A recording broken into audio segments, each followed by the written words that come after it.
नमस्कार, आप देख रहे हैं न्यूज 18 का डिजिटल प्लेटफॉर्म। मैं हूं आपके साथ सृष्टि शेखर। राम मंदिर चढ़ावा चोरी मामले में चंपत राय का ट्रस्ट से इस्तीफा अब मंजूर कर लिया गया है। चढ़ावा चोरी के मामले में राम मंदिर तीर्थ क्षेत्र ट्रस्ट के महासचिव चंपत राय को लेकर लगातार सवाल उठाए जा रहे थे और इसी बीच उन्होंने इस्तीफा दे दिया था। इसके अलावा अनिल मिश्रा ने भी इस्तीफा दिया था। इन इस्तीफों पर फैसले के लिए ये बैठक बुलाई गई थी जो लगभग 3 घंटे तक चली। अब चंपत राय ट्रस्ट के महासचिव पद पर नहीं रहेंगे, उनकी जगह कृष्ण मोहन को चुना गया है। हालांकि ट्रस्ट के नियमों के अनुसार वो सदस्य जरूर बने रहेंगे, लेकिन उनके पास कोई महत्वपूर्ण जानकारी अब नहीं रहेगी। तो देखिए, 3 घंटे लगभग ये 3 बजे शुरू हुआ था आज मीटिंग, और ये मीटिंग शुरू हुई थी और उसके बाद 6:20 तक ये मीटिंग चली है। तो क्या क्या इस ट्रस्ट की मीटिंग में हुआ उसकी जानकारी अगर दे दे तो सबसे पहले इस मामले पर गोपाल गिरी ने खेद व्यक्त किया है और महंत नृत्य गोपाल दास ने कहा कि इस पूरे घटनाक्रम से मैं आहत हूं, हम सभी आहत हैं। ये हिंदुओं की आस्था से जुड़ा मामला है और दोषियों पर कड़ी कार्रवाई होनी चाहिए। उन्होंने कहा कि चोरी तो चोरी है, एसआईटी की टीम इसके लिए गठित कर दी गई हो और लगातार जांच जारी है और इसके पीछे जो भी लोग हैं उन्हें ज़रूर सजा मिले।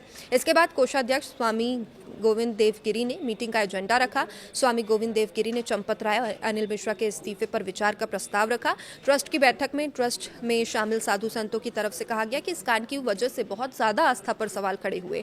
ट्रस्ट की बैठक में गोविंद गिरी ने कहा कि बहुत बड़ी गलती हो गई है, इससे राम भक्तों की आस्था को ठेस पहुंची है। कुछ जगहों पर खामियां भी थी जिन्हें वक्त रहते ध्यान नहीं दिया गया और नैतिकता के तौर पर चंपत राय अनिल मिश्रा ने इस्तीफा दिया है। सूत्रों का कहना है चंपत राय अनिल मिश्रा एक साथ मौजूद हैं और दोनों ही बैठक में नहीं पहुंचे हैं। बैठक में चंपत राय अनिल मिश्रा की भूमिका पर ट्रस्ट के सदस्यों ने नाराजगी भी जताई है। कहीं कहीं अविरोधाभास भी देखने को मिला। ट्रस्ट की बैठक में कृष्ण मोहन ने एफआईआर दर्ज कराने के पीछे की वजह बताई। उन्होंने कहा कि शुरुआती जांच में अनियमितताएं सामने आई थी, एफआईआर दर्ज कराई गई है। कृष्ण मोहन के अनुसार प्रथम दृष्टया मिले तथ्यों के आधार पर कानूनी कार्रवाई का निर्णय लिया गया। उन्होंने कहा कि मामले की निष्पक्षता जांच सुनिश्चित करने के लिए तत्काल एफआईआर कराई गई। कृष्ण मोहन ने कहा कि जनता का भरोसा जीतना बहुत अब जरूरी हो चुका है।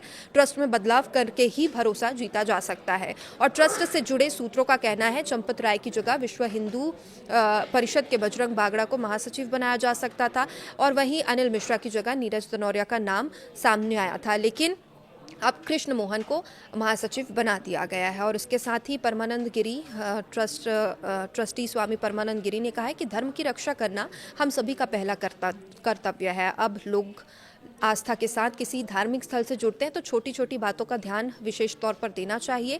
और उन्होंने कहा कि श्रद्धालुओं के विश्वास और भावनाओं की रक्षा सर्वोच्च प्राथमिकता होनी चाहिए और इसके साथ ही सतर्कता, व्यवस्था में सतर्कता, जिम्मेदारी के साथ कार्य करने पर जोर दिया है। इसके साथ ही महंत दिनेंद्र दास ने कहा हम लोगों ने राम मंदिर में अपना पूरा जीवन दे दिया और उन्होंने कहा कि ये बड़ा कलंक लगा है। अभी ट्रस्ट में 11 नियमित सदस्य राम मंदिर है ट्रस्ट में हैं और अध्यक्ष नृत्य गोपाल दास, वासुदेवानंद सरस्वती, परमानंद गिरी, विश्व प्रसन्न तीर्थ, कोषाध्यक्ष गोविंद देवगिरी, कृष्ण मोहन, दिनेंद्र दास और के परासरन शामिल हैं। इसके अलावा 22 तारीख को इसकी दोबारा मीटिंग होनी है, उसमें और जानकारियां सामने आएगी। नमस्कार।